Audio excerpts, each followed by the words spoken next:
Hello everyone, this is Coley. Before we begin, I thought that I would just say something very quick. I have not been very well for the past 3 weeks. I'm still not over it, so I'm probably not going to sound as good as I normally do. That sounds rather vain of me. But I'm still going to try. That's the point. I'm also going to be a little bit rusty. I haven't been doing impressions that much, and I might have lost a little bit of it, but hopefully I'll bring it back quickly. So, the last thing would be this story. Now, I do like this story, but the problem is there's 50 chapters, it's incomplete, and there's so far 463,000 words. It's 69, you idiot. In total. I don't think I'm going to be able to get through all of them, so what I'm going to do instead is I'm going to be doing this every so often as a, hey, let's sort of do this because I enjoy it rather than because I want to get through everything. I doubt I will get through everything. This seems like a Bleach series. It just doesn't stop. So, yeah, this is going to be like how... this is going to be going on for as long as I want it to go on. So, without further ado, this is You're Human and You by Mad Max the Black. Side note, very quickly, I want to keep this under a minute. There is a chap who is in the first chapter who comes up, who is defined as having a thick Korean accent and is soft-spoken. Now, I can't do a Korean accent. I don't know any Korean people. I don't know where the inflections change. I don't know how certain letters and things change due to the difference in the alphabet that we have and they have. And as a result, I looked over YouTube and I tried to find out how to do a Korean accent, which didn't go particularly well, as you're probably going to hear, because it sounds more like Nelson Mandela. But when I did this, I didn't mean any malicious intent whatsoever. It's purely me trying to voice act a character, which I can't do. So, yeah, I know that some people are very touchy on subjects like this, and all I'm going to say is that, you know, this was just me trying to get through a part. So, yeah, that's all I wanted to say.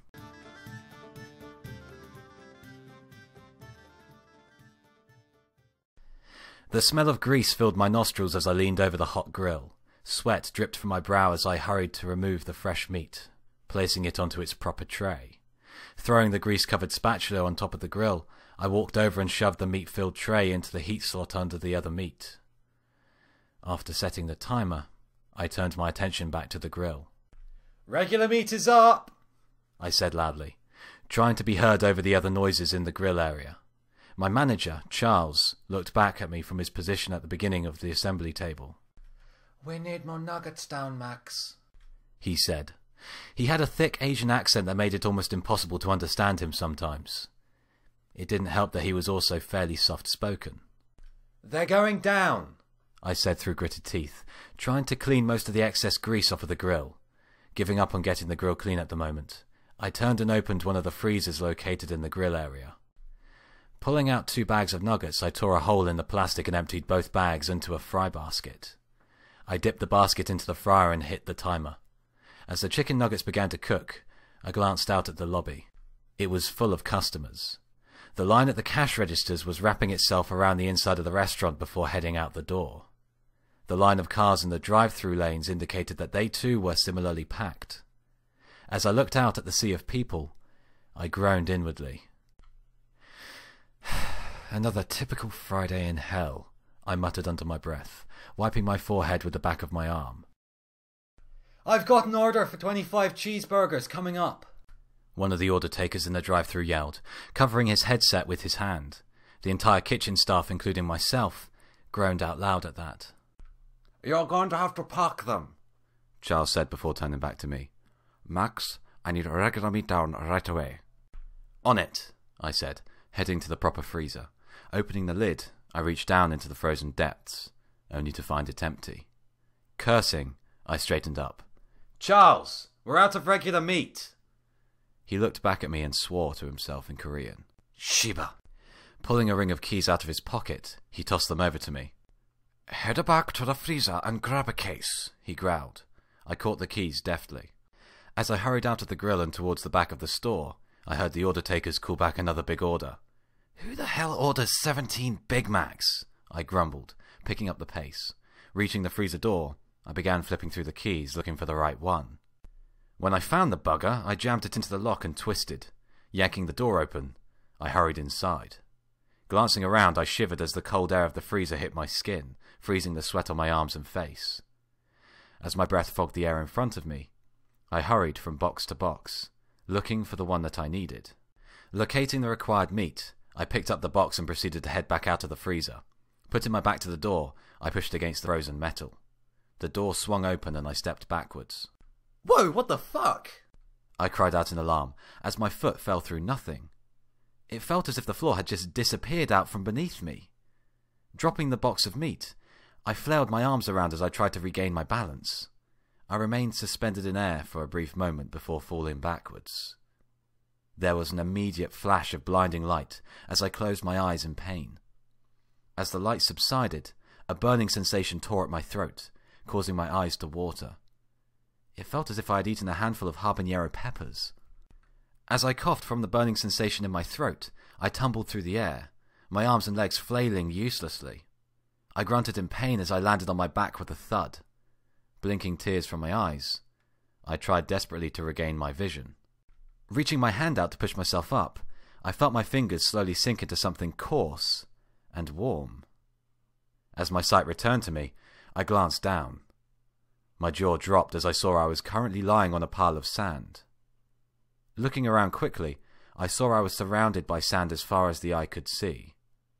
Somehow, I had gone from the back of a McDonald's to the middle of a fucking desert. "What the hell?" I said, or at least I tried to say. As I tried to speak, a spike of pain ran through my throat, causing me to gag slightly. Rubbing my neck with a hand, I swallowed before trying to speak again. I was met with the same result. A spike of pain followed by a dull burning sensation. For whatever reason, I was now mute as well. Ugh, great. Now I'm stuck in the middle of a desert, and I'm mute. How the fuck did this happen? I thought, holding my head in my hands. My eyes widened suddenly when I realized what I had just thought. Wait. I'm stuck in a bloody desert! I stiffened as I realized how screwed I was. I was in the middle of some unknown desert with no food, water, or anything that could be considered useful whatever. All I had on me was my work shirt, my McDonald's visor, my car keys, my wallet, which was surprisingly lacking in the money department, and my cell phone. I facepalmed, as I remembered I had my cell phone on me. Dumbass! You have a means to call for help. I pulled out my iPhone from my pocket and gave silent thanks to Steve Jobs, Steve Wozniak, and the poor little Chinese kid who had been forced to make it. I may have found myself suddenly mute, but at least I could still send text messages. Turning on my phone, I held it up and waited for it to load. Finally, it fired up, and the lock screen flashed across the surface. I glanced at the upper right-hand corner of the screen. I cheered silently, as I saw it had 82% battery life left. I hadn't wasted it playing games before work earlier. Thank God for little miracles. Now, let's see if I can just get a signal out here. Holding my phone up higher, I watched as the phone searched for a signal. Come on, baby, don't let me down.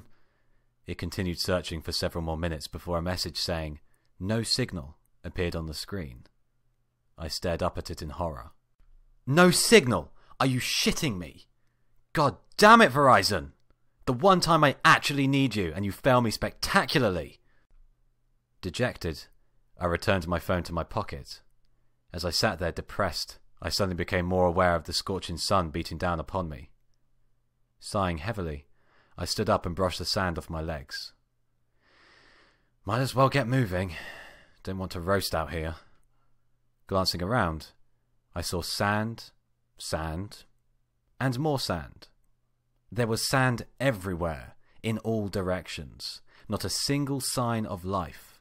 No animals, no vultures circling in the distance, no rocky outcrops sticking out of the sand. There wasn't even any cacti anywhere. Just sand. Not knowing what else to do, I picked a direction and started walking.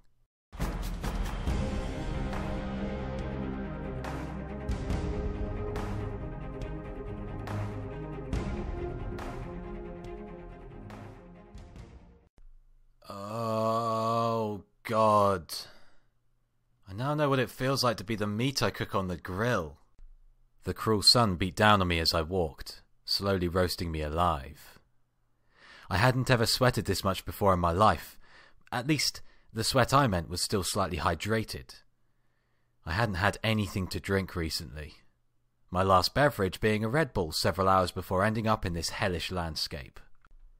My visor rested low over my eyes. I was trying to protect them from the relentless attack of the sun, but it was pretty much useless. It wasn't even a proper hat. It was basically a thin strip of black fabric with a visor attached to it.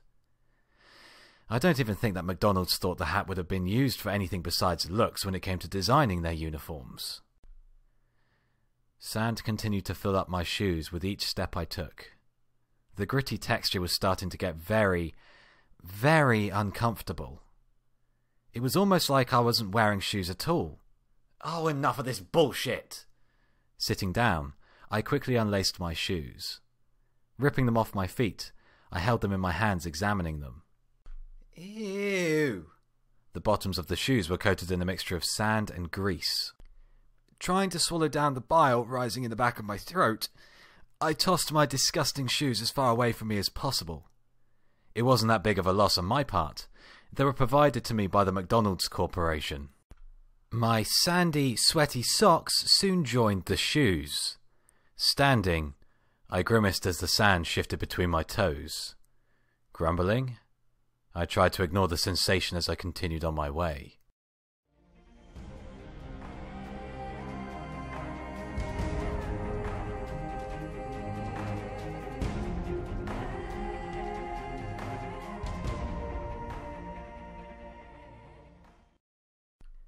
Have you ever reached the point where you're pretty sure that you've totally lost it? I think I may have passed that point about 3 hours ago. It may have just been the dehydration or my imagination, but I feel like the sun itself was watching me, laughing at my attempts to survive. I pulled my visor down low over my face. I didn't quite feel like having a staring contest with the big ball of fire in the sky. I reached out into my pockets and pulled out my wallet, turning the black leather object around in my hands. I stared down at it with a blank expression. Cracking it open, I glanced into its empty insides. Grunting in annoyance, I closed the wallet and chucked it as far as I could get the fucker to go. It was pretty much useless to me now, as it only had my driver's license and my debit card in it. Besides, I really did need to throw something, and the phone was clearly more valuable. Oh God, I'm bored out of my mind. There was nothing to do in this desert except walk. I was possibly in a life-threatening situation, but I needed something to take my mind off of what was happening to me. Normally, I would sing to myself, but thanks to my newfound muteness, that was clearly out of the question. If only there was some way to pass the time. I stopped mid-step and face-palmed.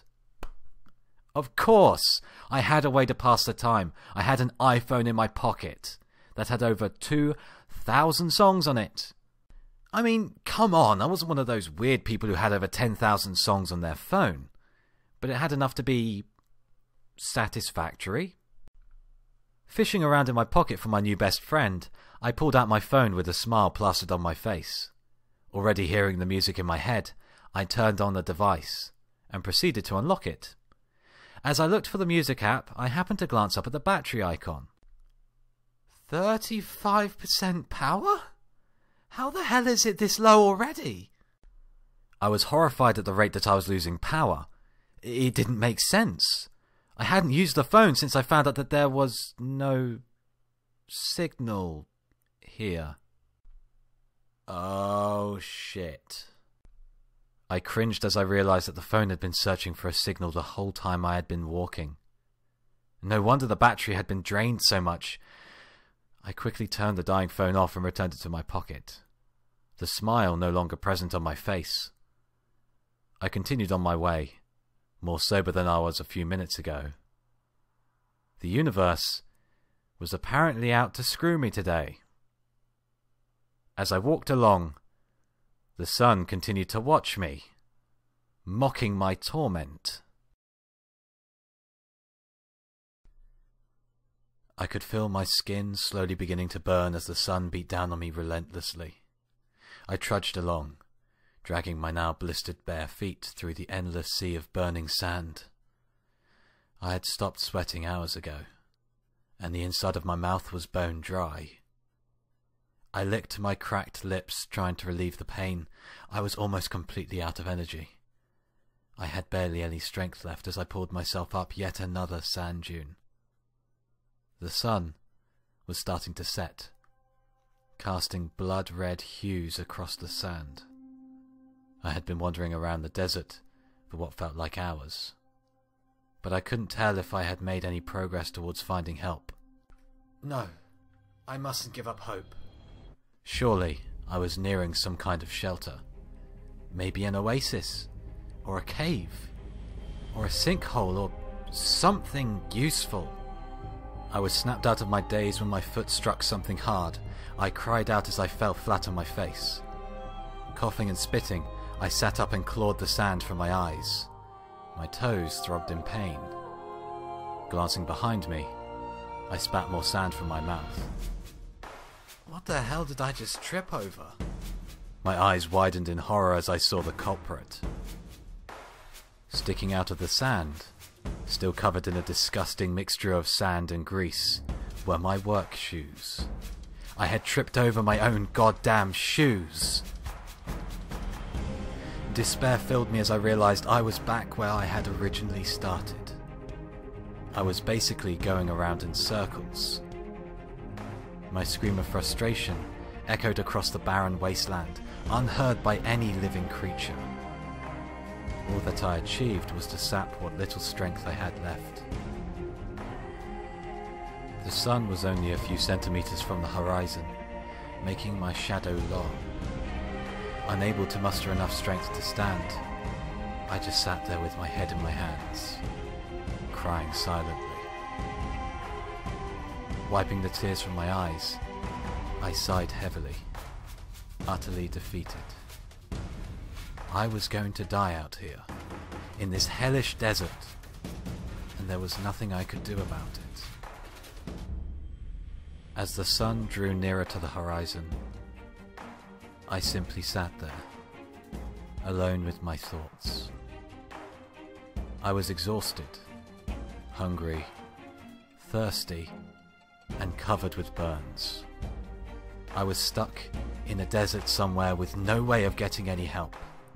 I had a phone that didn't have any service and was almost dead, as well as a set of car keys to a car that wasn't currently present. I had nothing that could help me in any way possible. I groaned into my hands. I used to be in the Boy Scouts. How the hell was I not prepared for this situation?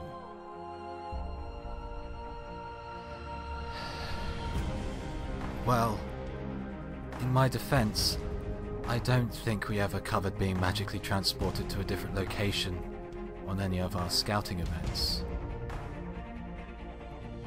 I fell backwards into the sand, staring up at the darkening sky. None of that mattered now, I guess. I was going to die out here no matter what, and no one would ever find my body.